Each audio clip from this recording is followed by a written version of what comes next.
Shalom, shalom, bien-aimés. Que Dieu vous bénisse abondamment.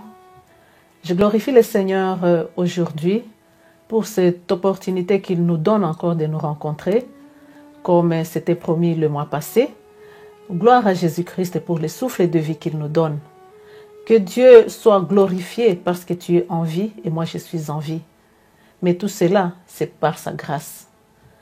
Alors aujourd'hui, je viens encore ici pour vous dire merci pour vous tous qui m'avez contacté après avoir suivi la vidéo du mois passé.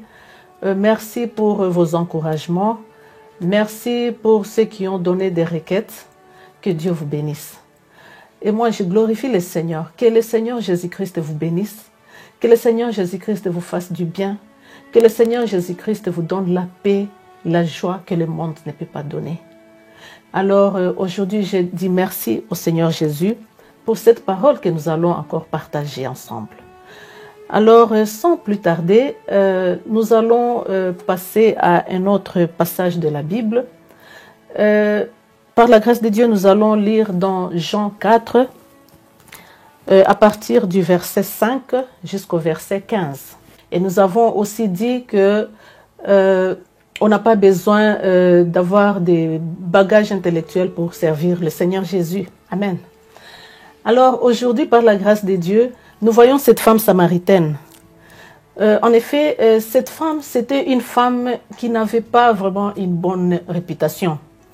Et c'est pour cela que ici nous voyons que quand elle est allée puiser de l'eau, la Bible nous dit que c'était à la 6e heure. Donc cela veut dire que à cette heure-là, quand on entre dans beaucoup de recherches, on comprend que à la 6e heure, c'est là où le soleil vraiment est trop fort. Alors beaucoup de gens à ce moment ne voulaient pas sortir. Alors cette femme, à cause de cette réputation qu'elle avait, donc une mauvaise réputation bien sûr, alors elle voulait sortir juste là, à ce moment où il n'y a pas vraiment beaucoup de gens qui passent, beaucoup de gens qui vont la voir. Alors cette femme va au puits pour puiser de l'eau et là, elle rencontre le Seigneur Jésus. Jésus est fatigué du voyage, il est assis là et il avait très soif. Et alors Jésus-Christ dit à cette femme, donne-moi de l'eau.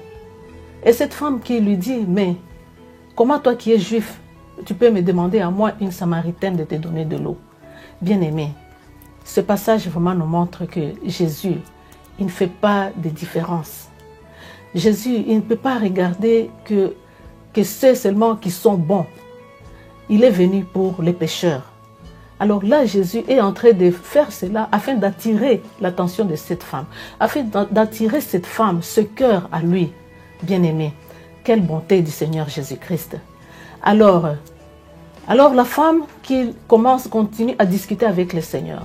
Et le Seigneur est patient. Il continue à répondre à cette femme et à lui montrer de quelle eau, lui, il est en train de demander.